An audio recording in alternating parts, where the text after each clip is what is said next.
సుమన్ టీవీలో మీ personal and business promotions కోసం కింది నెంబర్కి కాంటాక్ట్ చేయండి. హాయ్ హలో నమస్తే వెల్కమ్ టు సుమన్ టీవీ. ఈరోజు మనం ఒక సాధారణమైన వ్యక్తిని కలుసుకోబోతున్నాం. సాధారణమైన వ్యక్తి అంటే మన అందరిలో లాగానే మన చుట్టూ ఉన్న వ్యక్తుల లాగానే అత్యంత సాధారణమైన జీవితం గడిపే ఆ వ్యక్తి. కానీ అతనిలో కళ, అతని ప్రతిభ మాత్రం చాలా అసాధారణమైనది. అటువంటి ఒక వ్యక్తి జీవితాన్ని మనం ఈరోజు పరిచయం చేసుకోబోతున్నాం. మనం ఇప్పుడు ఆ వ్యక్తిని కలుసుకుంటాం. నమస్కారం సురేష్ గారు.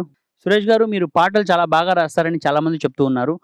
ఈరోజు మీ యొక్క ఇంటర్వ్యూని మీరు రాసిన ఒక మంచి పాటతో ప్రారంభిద్దామా? ప్రారంభిద్దామన్న ఖచ్చితంగా. ఈ పచ్చని పొలాలను సన్నివేశంగా తీసుకొని పాడదామన్నా.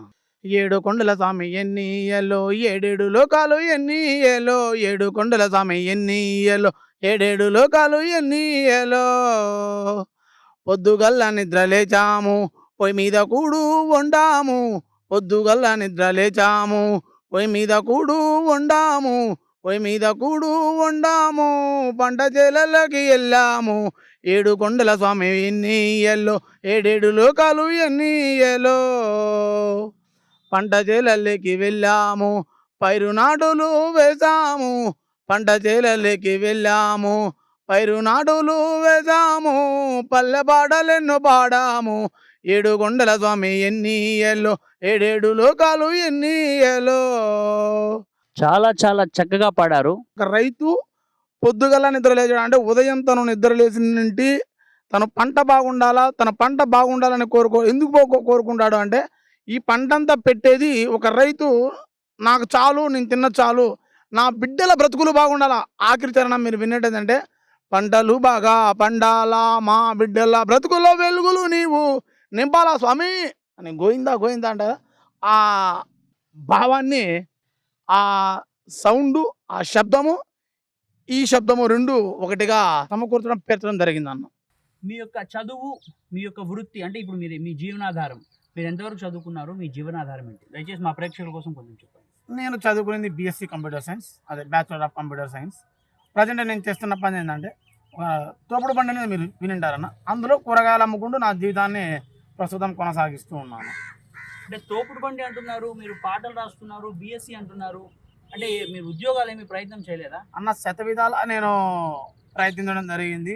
అది ఏ విధంగా అయినా సరే ఈ కలుషిత ప్రపంచంలో నాలాంటి పరిజ్ఞానవంతులకి ఉద్యోగాలు రావడం చాలా అసాధ్యమని నేను నిర్ణయించుకొని నా స్వశక్తితో నేను బ్రతకాలి అనేసి ఈ కూరగాయల వ్యాపారం పెట్టుకోవడం జరిగింది. అందులో ఈ రైతు మార్గం కూడా కొంచెం అనుసంధానంగా ఉంటుంది కాబట్టి సో నిర్మోహమాటంగా, నిస్సిగ్గుతో, సిగ్గు లేకుండా నా వ్యాపారాన్ని నేను కొనసాగించుకుంటూ జీవనాన్ని అయితే కొనసాగించగలనన్న. ఈ పాట రాయాలన్న కోరిక కలిగిన సంఘటన కానీ, సందర్భం కానీ మా కోసం చెప్తారా?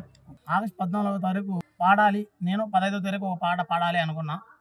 ఆగస్టు 15 పాడదాము అనుకున్నప్పటికీ నా ముందు నేను అనుకున్న నా మనసులో ఉన్నటువంటి పద్యము మా గురువుగారు ఇమాం హుస్సేన్ తెలుగు పండితులు పాడేశారు.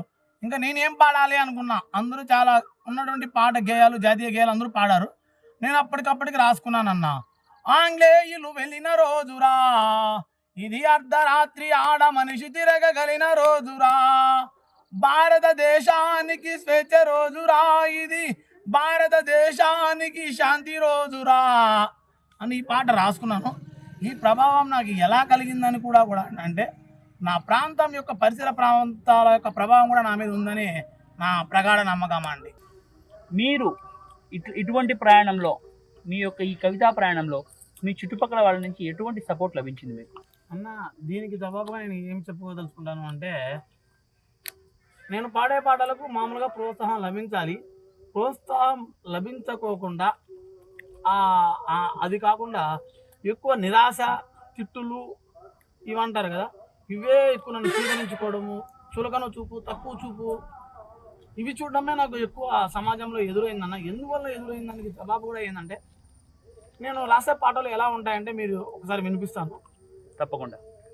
ఏమిటి మారింది, ఏ లోటు తీరింది, తరతరాలు తరిలిన ఈ తరుణంలో, కులాల మధ్యన చిచ్చులు రేపే కుళ్ళు మనస్తత్వం, మనసు మమత ఎలాంటిదో తెలియనిది మానవత్వం, మాతృభాష మమకారం అంత కలిసి పోతుంటే, పరభాష ప్రోత్సాహం పొంగి పొరలిపోతుంటే, సాయం చేసే సద్గుణము సమాధిగా మారింది, దోచుకునే దుర్బుద్ధి తన దరికి చేరుతుంది. సో ఇలాంటి పాడినప్పుడు ఏమవుతుందంటే చాలా వరకు ఏంట్రా అబ్బాయి ఈ పాటలు పిచ్చోడు వచ్చేది, ఫ్రెండ్స్కి వెళ్ళినా కూడా ఆ పాటలు పిచ్చోడు వచ్చాడు, ఏదన్నా ఒక సభల్లో వెళ్ళి పాడదాం అనుకుంటే ఏంద్ర దొబ్బేదని చాలా చీదరించుకొని మరి మాట్లాడిన రోజులు, చాలా తులకనగా చేసిన రోజులు కూడా ఉంటాయి సార్. ఎందుకంటే ఇవాళ రేపు సమాజానికి పాటలు అర్థవంతమనే కాదు, నా పాటలు ఎందుకో వాళ్ళకి సమాజానికి కొందరికి నచ్చలేదేమో అని నా నమ్మకం అండి. దీని నుండి మీరు ఎటువంటి స్ఫూర్తి పొందుతారు? ఒక రైటర్ ఎప్పుడు ఒక ప్రశంస వచ్చినా ఒక విమర్శ వచ్చినా అప్పటికప్పుడు దాన్ని కప్పిపుచ్చేసి ముందడుగు వేయడానికి చాలా వరకు ప్రయత్నిస్తాడు. రైటర్ ఇస్ ఏ మోటివేషన్ అంటూ ఉంటారు. ఒక రైటర్లో ఒక మోటివేషన్ చేసే క్యారెక్టర్ కూడా ఒక పక్కన ఉంటుంది కదా. తాను ఆత్మవిశ్వాసాన్ని పెంపొందించుకొని తాను మరీ ముందడుగు వేయడానికి చాలా ప్రయత్నాలలో ఒక రైటర్ ఉన్నాడు. అదే ప్రయత్నాలలో నేను వేసి అదిగో అప్పుడే నువ్వు నమ్మినావు కదా, ఆ పాటకి ఎదురు చూపులకు కూడా ఆ ఎదురు చూపులకి పొంది అవన్నీ పట్టించుకోకుండా మళ్ళీ ముందడుగులు వేసుకుంటూ మళ్ళీ నా సాహిత్య కలం బలాన్ని ముందుకు సాగించుకుంటూ పదండి ముందుకు అన్నాడు కదా శ్రీశ్రీ గారు. అలాంటివన్నీ పక్కన పెట్టేసి నేను పదండి ముందుకు అంటూ నా సాహిత్య బలాన్ని ముందుకు పాడుకుంటూ ఎక్కడ ప్రాణమైన ఆపుతానేమో కానీ నా కలం బలాన్ని ఎప్పటికీ ఆపనండి. మీకు ఏమి సమస్య అంటే మీకు ఎటువంటి సహాయం కావాలి? సార్ నేను చెప్పాను సార్, నేను గ్రాడ్యుయేషన్ చదువుకున్నాను. నాకు పరిసర ప్రాంతాలలో మా మండలంలో ఒక 10,000 రూపాయలు నాకు జీవిత భత్యం కలిగిస్తే, ఒక జీవిత ఆధారం కలిగిస్తే నా పని నేను చేసుకుంటూ నా జీవితాన్ని నేను గమనం కనుకుండా నా జీవితాన్ని కొనసాగిస్తానని చాలా నాయకులు వారి వెంట కాళ్ళు పట్టుకున్న రోజులు కూడా ఉన్నాయి సార్. నిర్మమాటంగా నేను చెప్తున్నాను. అంటే వాళ్ళు ఎటువంటి రెస్పాన్స్, అంటే ఏం రెస్పాన్స్ ఇవ్వలేదా మీకు? రెస్పాన్స్ ఏం లేదు. అప్పటికి చెప్తారు సార్, ఇతనికి ఏదో ఇప్పిండి, అయితే చెప్పండి అంటే అప్పటికి ఆ కలుబుల్లి మాటలు అంటారు కదా సార్, మీరు వింటారు ఆ మాటలు. అప్పుడు ఉన్న అధికారులు ఎంఈఓకో ఎంపీడీఓకో సంథింగ్ అప్పటికి అంటే ఎందుకంటే ఆ మాట అప్పటి నుండి దాటేయాలి సార్. మళ్ళీ ఎవరు పట్టించుకునే వాళ్ళు అయితే లేరు సార్. అంటే పట్టించుకోలేదు అంటే అసలు మీకు ఏమి రెస్పాన్స్ ఎవరు ఇవ్వలేదా? ఎవ్వరు ఇవ్వలేరు, లేదు ఇవ్వరు కూడా సార్. నాలాంటి వాళ్ళకి ఇవ్వరు. అదే కాదన్న, చాలా సభల్లో అవకాశాలు పోయినప్పుడు చీదరించుకొని పక్క దోసేసి రోజులు కూడా చాలా బలమైన రోజులు చాలా ఎక్కువ సంఖ్యలోనే ఉన్నాయన్న. సో ఆత్మవిశ్వాసం మిమ్మల్ని తోసేస్తారా పక్కకి? ఖచ్చితంగా నన్ను తోసే. ఎందుకు, దేనికి తోసారు మిమ్మల్ని? ఇదిగో చెప్పాను కదన్నా సార్, ఒక చిన్న అవకాశం సార్ అన్నప్పుడల్లా వీడేంద్ర మన దగ్గరకు వచ్చేసి అనేది తోసేసిన రోజులు కూడా ఉన్నాయండి.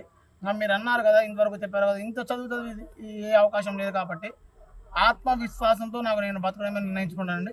అందుకనే మీరు ఇందాక చూసారు కదా, ఆ తోడు మండ మీద నా జీవితాన్ని కొనసాగిస్తూ ఉండాలండి. అమ్మా నమస్తే.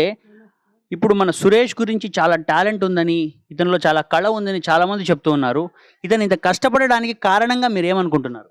కష్టపడదానికని పోతాను సార్, అందరూ వస్తున్నారు కానీ అందరూ వచ్చి తెలిసిపోతున్నారు చెప్తున్నారు కానీ ఎవరు మనకు నికరంగా టాలెంట్ నిలబడి దగ్గర పెట్టుకొని మనకు కళాకారులు ఎవరు కనపడలేదు సార్. దానికి అందువల్ల ఇంకా నిలిచిపోయినాడు ఇంటికాడని. ఎవరో కన్నా ఇప్పటికన్నా కాడ ఎవరన్నా వచ్చి కళకు వస్తే వాడు కష్టపడేది వాడు ఇది అవుతుంది అని చెప్పి అనుకోండి. మీ కొడుకు పాటలు చాలా బాగా రాస్తాడని చాలా మంది చెప్తారు, మీకు తెలుసా అది? రాస్తాడు సార్, రాసి బాగా పాటలు కూడా బాగా పాడతాడు. బాగా పాడి బాగా పాటలు రాస్తూ ఉంటాడు. పాటలు ఎవరికంటే వాళ్ళకి పాటలు వినిపిస్తూ ఉంటాడు అని చెప్తానే ఉంటాడు. అమ్మా ఇప్పుడు మీ కొడుకు చిన్నప్పటి నుంచి చదువులో ఏ విధంగా ఉండేవాడు? చదువులో బాగా చదివేవాడు, డిగ్రీ దాకా చదివినాడు, బాగా చదివేవాడు. మళ్ళీ ఇంకా సగంగా చలి చేసినాడు. డిగ్రీ చదివా మళ్ళీ చలి చేసి మనకు ఉద్యోగాలు రావేం రావులే అని చలి చేసాడు మళ్ళీ. అమ్మా ఇప్పుడు మీ కొడుకు టాలెంట్ ఉన్నా కూడా ఎవరు సపోర్ట్ చేయలేదు కాబట్టి కష్టపడుతున్నాడు అని మీరు అనుకుంటున్నారా? అవును సార్, ఎవరు కష్టపడితే టాలెంట్ ఏమి ఉండదు, ఎవరు మనకు సపోర్ట్ చేయలే. సపోర్ట్ చేయి కష్టపడుకొని మన కష్టపడుకొని సేద్యం చేసుకుంటా కష్టపడుకుంటాడు.